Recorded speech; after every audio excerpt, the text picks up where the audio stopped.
Hello everyone, welcome my YouTube channel Netrapal Rajput official. आज हमारा topic है एपीएच। एपीएच मतलब एंटीपार्टम हेमरेज।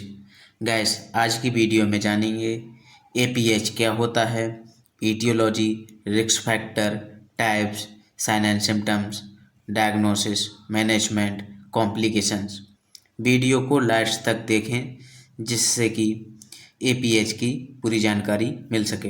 गाइस, सबसे पहले एपीएच की डेफिनेशन के बारे में जानेंगे कि एपीएच की डेफिनेशन क्या होती है। एपीएच की डेफिनेशन होती है एंटीपार्टम हेमरेज के लिए, इसे शॉर्ट में एपीएच भी कहते हैं। Also called prepartum haemorrhage. APH को प्रीपार्टम हेमरेज भी कहते हैं क्योंकि ये क्या है, डिलीवरी से पहले अगर होती है तो उस कंडीशन को कहते हैं एपीएच। तो इसीलिए इसका दूसरा नाम होता है prepartum haemorrhage. Is bleeding from the genital tract. Bleeding क्या है, जेनाइटल ट्रैक्ट से होती है। एपीएच की कंडीशन में ब्लीडिंग जेनाइटल ट्रैक्ट से होती है। Genital tract after the 20 week of gestational age, यानी कि 20 वीक के बाद, यह इस कंडीशन में 20 वीक के बाद ब्लीडिंग होती है। Before the delivery of baby, baby की डिलीवरी से पहले और 20 वीक के बाद में अगर जो ब्लीडिंग होती है जेनाइटल ट्रैक्ट के थ्रू, उस कंडीशन को एपीएच कहते हैं। नेक्स्ट देखेंगे ईटियोलॉजी। एपीएच की ईटियोलॉजी क्या होती है। एपीएच की ईटियोलॉजी में है there are two form of APH. APH की ईटियोलॉजी दो टाइप से है। जैसे पहली प्लासेंटल ब्लीडिंग। अब प्लासेंटल ब्लीडिंग में पहला आता है प्लासेंटा प्रीविया और नेक्स्ट आता है अब्रप्शियो प्लासेंटा। ये दो टाइप से किसी प्लेसेंटा की वजह से अगर ब्लीडिंग हो रही है तो वो दो कारण हो सकते हैं, प्लासेंटा प्रीविया और अब्रप्शियो प्लेसेंटा। नेक्स्ट देखेंगे इसका नेक्स्ट क्या कारण हो सकता है। तो नेक्स्ट है एक्स्ट्रा प्लेसेंटल कॉजेस, यानी प्लेसेंटा के अलावा कौन कौन से कॉजेस हो सकते हैं। तो सर्वाइकल पॉलिप्स, ये भी एक कारण हो सकता है। कार्सिनोमा सर्विक्स में कैंसर हो जाना। नेक्स्ट है वेरिकोज वेन की वजह से भी हो सकता है। नेक्स्ट है लोकल ट्रोमा, ये भी एक कारण हो सकता है। नेक्स्ट पढ़ेंगे अब प्लासेंटा प्रीविया। अब अभी हमने दो टाइप पढ़े थे प्लासेंटल ब्लीडिंग के, प्लेसेंटा प्रीविया और अब्रप्शियो प्लेसेंटा, जिसमें प्लेसेंटा प्रीविया को एक्सप्लेन करेंगे। Definition of placenta praevia. Placenta praevia की डेफिनेशन क्या होती है उसके बारे में जानेंगे। तो प्लेसेंटा की डेफिनेशन होती है प्लेसेंटा प्रीविया की, प्लेसेंटा इज इम्प्लांटेड पार्शियली और whole in the lower uterine segment near the cervical os. Os का मतलब गैस होता है ओपनिंग। अब सर्विक्स है, उसकी ओपनिंग की बात हो रही है वहाँ पे। कहने का मतलब इनका ये है कि प्लेसेंटा इसमें इम्प्लांट हो जाता है पार्शियली, या तो थोड़ा या फिर पूरा प्लेसेंटा इम्प्लांट हो जाता है लोअर यूट्राइन सेगमेंट में। वैसे अपर सेगमेंट में होना चाहिए नॉर्मली, लेकिन इस कंडीशन में क्या होता है, लोअर सेगमेंट में इम्प्लांट हो जाता है प्लेसेंटा। उस कंडीशन के लिए प्लेसेंटा प्रीविया कहते हैं। नेक्स्ट देखेंगे नेक्स्ट ईटियोलॉजी। ईटियोलॉजी क्या हो सकती है प्लेसेंटा प्रीविया की। Exact causes is not unknown. Exact कोई भी कारण इसका नहीं होता है प्लेसेंटा प्रीविया का, but some following theories are. कुछ थ्योरी हैं लेकिन एग्जैक्ट इसका कोई कारण नहीं है। नेक्स्ट देखेंगे इसका, थ्योरी है पहली dropping down theory. Dropping down theory ने देखें क्या बताया है, the fertilised ovum drops down and is implanted in the lower segment, poor decidual reaction in upper segment में बी कॉज। ये एक कारण हो सकता है कि फर्टिलाइज ओवम है वो ड्रॉप हो जाता है डाउन के लिए नीचे को, लोअर सेगमेंट में इम्प्लांट हो जाता है, implant in the lower segment में, और poor decidual reaction in upper segment में होता है। तो ये भी एक कारण हो सकता है इसका। नेक्स्ट थ्योरी देखेंगे इसकी, डिफेक्टिव डेसिडुआ। डिफेक्टिव डेसिडुआ में क्या होता है, इसमें defect in decidua, decidua defect हो जाता है, may be causes placenta to implanted in the lower segment. Placenta, इसमें क्या होता है, प्लासेंटा इम्प्लांट होता है लोअर सेगमेंट में। नेक्स्ट तीसरी थ्योरी है big surface area of placenta. अब ये कौन से केसेस में देखने को मिलता है, ये ट्विंस केस में देखने को मिलेगा, उसी में बिग एरिया होगा, ठीक है। नेक्स्ट देखेंगे risk factor of placenta praevia. Placenta praevia के रिस्क फैक्टर क्या क्या हो सकते हैं। तो पहला रिस्क फैक्टर है advance age more than 35 year. 35 year से ज़्यादा की अगर प्रेगनेंसी है, प्रेगनेंसी कंसीव की है, तो ये भी एक रिस्क फैक्टर हो सकता है। नेक्स्ट है स्मोकिंग। स्मोकिंग करती है फीमेल तब। Multi parity. मल्टी पैरिटी का मतलब होता है जब यानी कि 2 से अधिक बार प्रेगनेंसी कंसीव की है या डिलीवरी हो चुकी हैं, तो उस कंडीशन को कहते हैं मल्टी पैरिटी। नेक्स्ट है प्लेसेंटा साइज। प्लेसेंटा साइज का मतलब होता है प्लेसेंटा उसका थिन है या थिक है, यानी कि मोटा है या पतला है या शॉर्ट है, या फिर कैसा भी प्लेसेंटा, प्लेसेंटा अगर का उसका साइज प्रॉपर सही नहीं है, तो ये भी एक रिस्क फैक्टर हो सकता है। नेक्स्ट देखेंगे हिस्ट्री प्रीवियस सिजेरियन। यानी कि हिस्ट्री प्रीवियस सिजेरियन में क्या होता है कि अगर पहले कभी भी उस फीमेल की मतलब क्या हो चुकी है, सीजरियन हो चुका है, तो ये भी एक रिस्क फैक्टर हो सकता है। नेक्स्ट देखेंगे टाइप ऑफ प्लेसेंटा प्रीविया। तो प्लेसेंटा प्रीविया के टाइप होते हैं, there are 4 type of placenta praevia. Placenta praevia कितने टाइप का होता है, 4 टाइप का। पहला है लो लाइन। लो लाइन पहला फर्स्ट टाइप है प्लेसेंटा प्रीविया का, लो लाइन। इसमें क्या होता है, इसमें होता है placenta implanted in the lower segment of uterus. Uterus के लोअर सेगमेंट में प्लेसेंटा इम्प्लांट हो जाता है, but does not reaches cover the cervical OS. यानी कि जो सर्विक्स है उसकी ओएस है उसके लिए कवर नहीं करता है।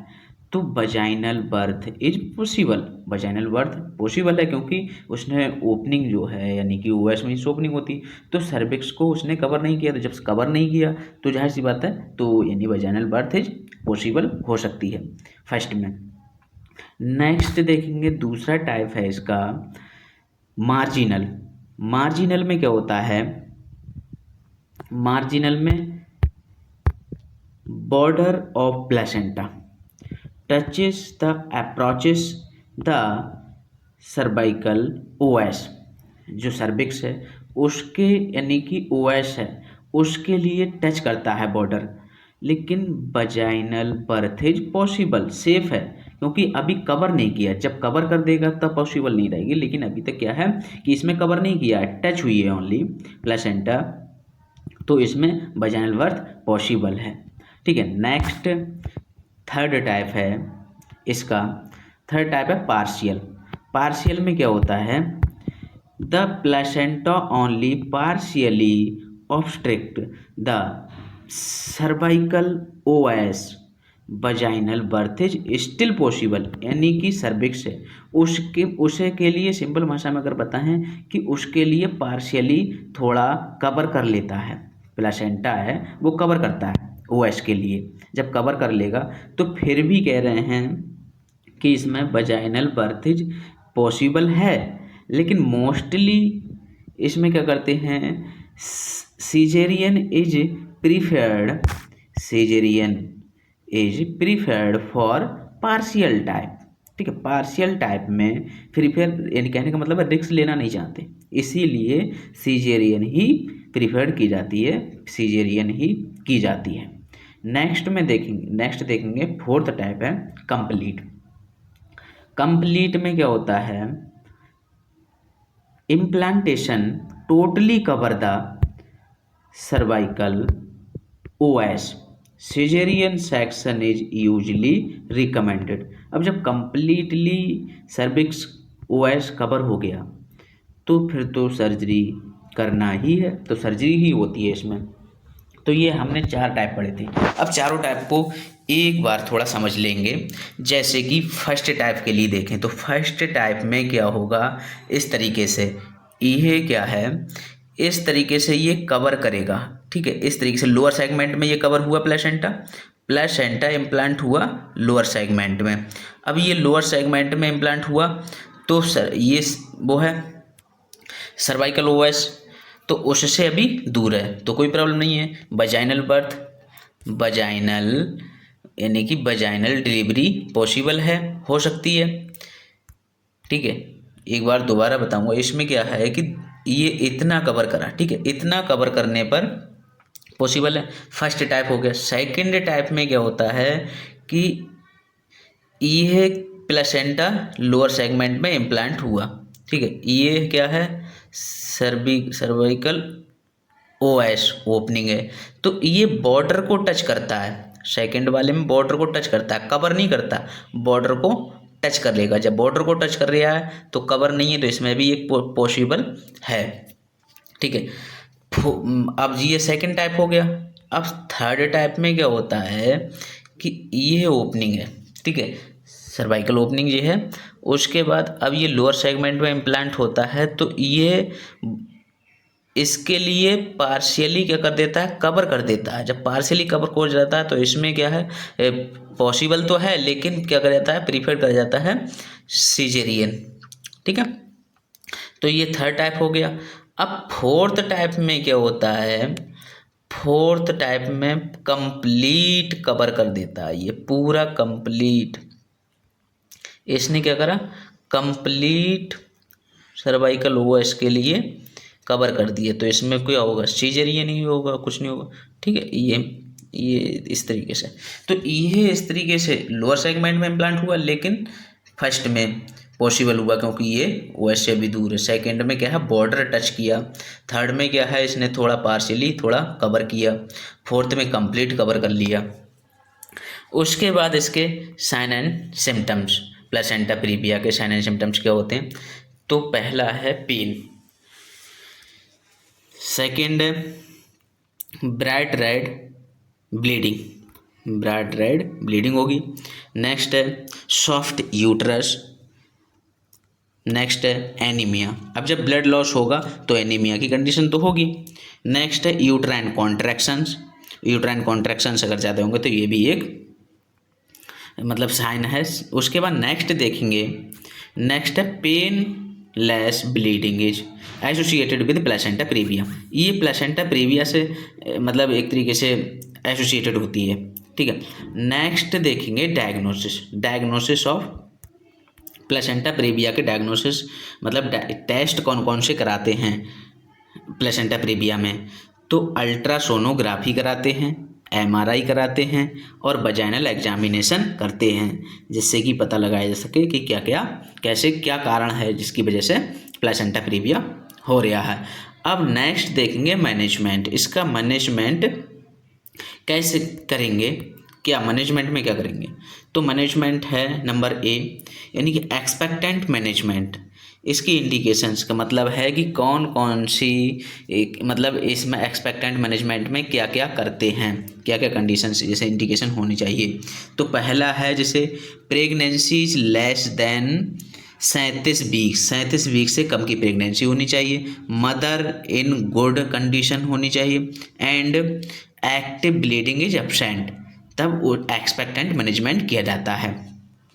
ठीक है, ये कंडीशन देखने को मिली कि pregnancy is less than 37 week से कम। Next, mother in good condition होनी चाहिए। Next, active bleeding is absent. ठीक है, उसके बाद एक्शन क्या क्या लेंगे? एक्शन लेंगे इसमें बेड रेस्ट के लिए। ठीक है, HB एस्टिमेशन, HB चेक करेंगे कि HB उसका क्या है, हीमोग्लोबिन लेवल। नेक्स्ट क्या है? ब्लड ग्रुपिंग यानी कि RH फैक्टर। नेक्स्ट देखेंगे यूरिन फॉर प्रोटीन, यानी यूरिन में प्रोटीन तो नहीं आ रही है, ये भी चेक करेंगे। नेक्स्ट देखेंगे वजाइनल एग्जामिनेशन। नेक्स्ट है सप्लीमेंट्री न्यूट्रिशन देंगे प्रिवेंट एनीमिया को रोकने के लिए सप्लीमेंट्री न्यूट्रिशन देंगे। नेक्स्ट है the expectant treatment carried up to 37 weeks, यानी कि 37 वीक हुआ। ठीक है, तो 37 वीक से ऊपर का होना चाहिए, यानी कि कहने का मतलब इनका ये है कि एक्सपेक्टेंट ट्रीटमेंट है उसको कैरिड करने के लिए, यानी कि 37 वीक से ज़्यादा। ठीक है, at this time baby becomes sufficiently mature. अब जब 37 वीक से ज़्यादा का बेबी होगा, डिलीवरी होगी, तो बेबी क्या मैच्योर ही होगा। ठीक है, तो उस कंडीशन में एक्सपेक्टेंट ट्रीटमेंट नहीं किया जाएगा। ठीक है, उसके बाद नेक्स्ट है स्टेरॉयड थेरेपी। अब इसमें क्या करते हैं? Steroid therapy is indicated when the duration of pregnancy is less than 34 week. अगर 34 वीक से, ठीक है, 34 वीक से कम की प्रेगनेंसी है तो उस दौरान पे क्या किया जाता है? अगर कोई डिलीवरी हुई तो उस दौरान पे क्या किया जाता है कि बीटा मेथासोन इंजेक्शन दिया जाता है, reduce the risk of respiratory distress, क्योंकि बीटा मेथासोन का काम होता है यानी कि रिड्यूस करता है रेस्पायरेटरी डिस्ट्रेस के लिए इन प्री टर्म डिलीवरी। अगर टर्म से पहले यानी 37 वीक से पहले डिलीवरी हो रही है तो बीटा मेथासोन दिया जाएगा, क्योंकि लंग्स प्रॉपर 37 वीक से पहले प्रॉपर मैच्योर नहीं होते, तो प्रॉपर मैच्योर नहीं होंगे तो बेबी क्या है, सांस नहीं ले पाएगा प्रॉपर, तो इसीलिए बीटा मेथासोन दिया जाता है, जिसके कारण रेस्पायरेटरी डिस्ट्रेस है वो कम हो जाती है, उसकी रिस्क, जिससे मैच्योर हो सकें प्रॉपर और बेबी जो है वो सांस ले पाए। नेक्स्ट देखेंगे बी एक्टिव मैनेजमेंट के इंडिकेशन क्या क्या हैं? प्रेगनेंसी इज अप टू और मोर देन 37 वीक। ठीक है, मोर देन यानी कि 37 वीक से ज़्यादा की होनी चाहिए प्रेगनेंसी। मदर इन लेबर और एक्टिव ब्लीडिंग इज प्रेजेंट। ठीक है, मदर जो है वो लेबर में है और एक्टिव ब्लीडिंग प्रेजेंट होनी चाहिए, तो उस दौरान क्या करते हैं? एक्टिव मैनेजमेंट किया जाता है। अब इसमें क्या है, इसके एक्शन क्या लेंगे इसमें? तो एक्शन है caesarean delivery is done for all women with the evidence of placenta praevia where placenta is within 2 centimetre from the internal OS को अगर 2 सेंटीमीटर कवर करती है, प्लेसेंटा कवर करता है, तो इस कंडीशन में क्या करा जाता है कि सेजेरियन की जाती है, यानी कि इसमें सेजेरियन डिलीवरी की जाती है। इस कंडीशन में जब 2 सेंटीमीटर कवर कर लेगा उसके लिए तो सेजेरियन डिलीवरी की जाती है। इससे क्या होता है? In recent years caesarean delivery mostly use, recent year में मोस्टली यूज क्या की जा रही है? सेजेरियन डिलीवरी की जा रही है। क्यों? इसलिए क्योंकि इसमें क्या है? To reduce the maternal risk, mother होगी उसे भी रिस्क कम हो जाती है, and to improve the foetal wellbeing, और फीटल जो है बेबी है वो भी इम्प्रूव हो जाती है, उसकी भी रिस्क कम हो जाती है, उसे भी कोई प्रॉब्लम होने के चांसेस बहुत कम हो जाते हैं। नेक्स्ट देखेंगे वजाइनल ब्लीडिंग। अब वजाइनल ब्लीडिंग में क्या होता है, किस कंडीशन में कर सकते हैं, तो may be considered where the placental ends is clearly 2 से 3 centimetre away from internal os, यानी कि 2 से 3 सेंटीमीटर दूर, यानी कि अबे मतलब दूर होना होता है अगर प्लासेंटा इंटरनल ओएस से, ठीक है, सर्विक्स की ओपनिंग है वहाँ से 2 सेंटीमीटर अगर अबे होता है, तो उस कंडीशन में वजाइनल डिलीवरी करा सकते हैं, पॉसिबल है। ठीक, नेक्स्ट इसके कॉम्प्लिकेशन क्या क्या हैं। कॉम्प्लिकेशन है मैटरनल। अब मैटरनल के लिए क्या क्या कॉम्प्लिकेशन हो सकते हैं, bleeding excessively, malpresentation, premature labour या इन्फेक्शन है, premature rupture of membrane यानी कि premature rupture of membrane, cord prolapse या रिटेंड प्लासेंटा क्या हुआ कि उसमें थोड़ा बहुत रह तो न गया यूट्रस में, ठीक है, ये कॉम्प्लिकेशन हो सकते हैं किसके लिए, मैटरनल के लिए। नेक्स्ट फीटल के लिए, बेबी के लिए क्या हो सकते हैं, फीटल के लिए कॉम्प्लिकेशन उसके लिए हो सकते हैं LBW मतलब लो बर्थ वेट। अब जब प्री मैच्योर डिलीवरी होगी, जब समय से पहले, तो जाहिर सी बात है लो बर्थ वेट तो होगा, तो ये भी हो सकता है। नेक्स्ट है एस्फेक्सिया की कंडीशन होती है जब इनेबल ब्रीथिंग प्रॉपर न ले पाना। नेक्स्ट है इंट्रायूट्राइन डेथ भी हो सकती है, बर्थ इंजरी और कंजेनाइटल